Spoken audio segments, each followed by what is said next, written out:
जय हिंद साथियों। सबसे पहले मैं देशवासियों को, भारतीय किसान लोक शक्ति के सभी पदाधिकारियों को, भारतीय किसान लोक शक्ति के 8 साल पूरे 29 नवंबर को होने जा रहे हैं। 8 साल पूरे होने पर सभी भारतीय किसान लोक शक्ति के सिपाहियों को हार्दिक शुभकामनाएं। इस 8 साल के पीरियड में भारतीय किसान लोक शक्ति ने बहुत सारी उपलब्धियां प्राप्त की। राजस्थान में जल की ईपीआरसी की लड़ाई थी, उसको जीता। एमपी में जीत हासिल की कई आंदोलनों में। महाराष्ट्र में भी आंदोलन हुए, वहाँ भी उनको सफलता मिली। उत्तराखंड में भी कई मुद्दों पर सफलता प्राप्त की। और भारतीय किसान लोक शक्ति को सबसे बड़ी सफलता घरौनी की हुई, जो आज पूरे देश में बन रही है। तो और भी सारी छोटी मोटी उपलब्धि अपने अपने जिलों में भारतीय किसान लोक शक्ति के पदाधिकारी आंदोलन के माध्यम से, ज्ञापन के माध्यम से, वार्ता के माध्यम से करते रहे। तो सभी को 8 साल पूरे होने पर मैं राष्ट्रीय अध्यक्ष महाशय स्वराज हार्दिक शुभकामना भेंट करता हूं और उम्मीद करता हूं कि ये संगठन इसी प्रकार फलता फूलता रहेगा। हम भी यहाँ गौतम नगर में 4 महीने से लगभग धरने पर बैठे हैं। सोनभद्र के भैंसावर में लगभग 6 महीने हो गए हैं। चकबंदी की अनियमितताओं को लेकर के वो भी लगभग 6 महीने से धरने पर बैठे हैं, जिनको लेकर के स्थापना दिवस पर पूरे उत्तर प्रदेश में प्रदेशव्यापी आंदोलन की चेतावनी दी गई है कि सभी अपने अपने जिलों से गौतम नगर के किसानों की, जिसमें सर्कल रेट, नया भूमि अधिग्रहण, जिसमें 20% प्लॉट विकसित करके प्रभावित परिवारों को वापस करना, आबादियों का निस्तारण, जिन किसानों ने मुआवजा नहीं उठाया उनको वर्तमान दर का मुआवजा,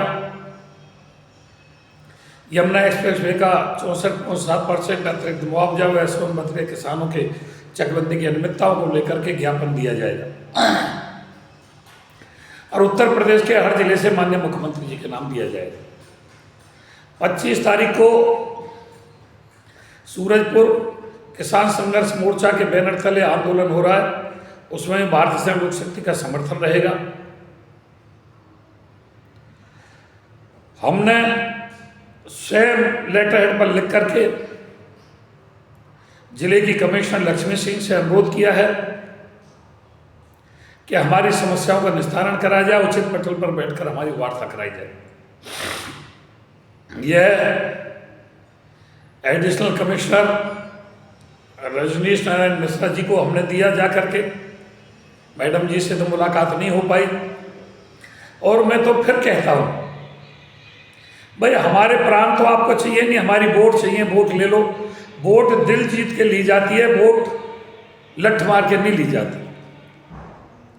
हमको श्रेय की भी जरूरत नहीं है, श्रेय जिसको लेना ले लो। हमने सारे डॉक्यूमेंट्स यमुना एक्सप्रेस वे के आवासीय प्लाट के माननीय ओएसडी शैलेंद्र कुमार के माध्यम से प्राधिकरण को भरी पंचायत में उपलब्ध करा दिए गए हैं, जो हमारा वाजिब हक है। प्रदेश में 3 शक्ति काम करती है, न्यायपालिका, कार्यपालिका और विधायिका। विधायिका के अंडर प्रेशर में कार्यपालिका काम करती है आज, चूंकि कार्यपालिका स्वतंत्र नहीं है। जैसे ही हमारी 12 तारीख को पंचायत थी, शैलेंद्र जी ने यमुना विकास प्राधिकरण से आकर के लगभग सारी मांगों पर सहमति जताई और जल्दी ही प्रोग्रेस रिपोर्ट मिलने की 18 तारीख से पहले की उम्मीद जताई गई। और एक आपके स्थापना दिवस से पहले ही आपकी सारी समस्याओं का निस्तारण करा दिया जाएगा और आपको बहुत बड़ी खुशखबरी दी जाएगी। लेकिन किसी ना किसी प्रेशर में आकर के, राजनीतिक प्रेशर में आकर के फिर कार्यपालिका कहीं ना कहीं दबाव में काम कर रही है।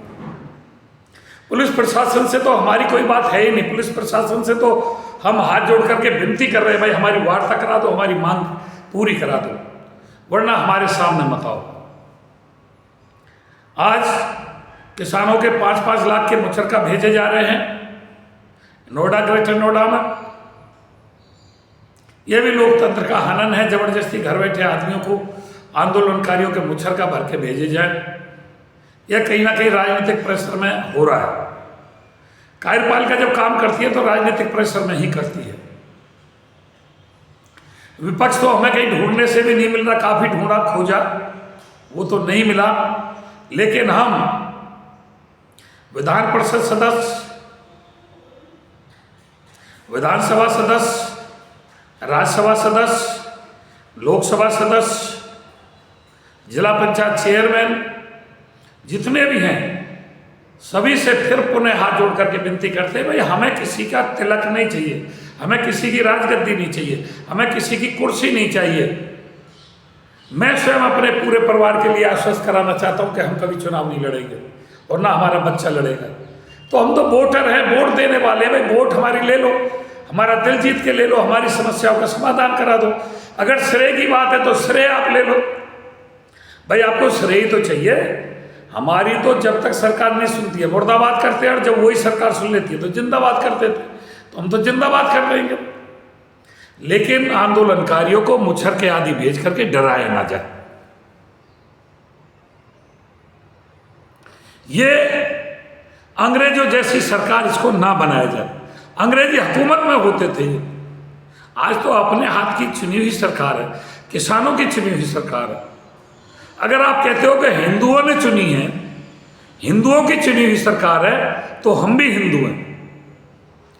और नोएडा, ग्रेटर नोएडा, यमुना विकास प्राधिकरण, यहाँ तक कि आगरे तक जितनी भी जमीन अधिग्रहण हुई है, लगभग 99.9% हिंदुओं की ही जमीन गई है।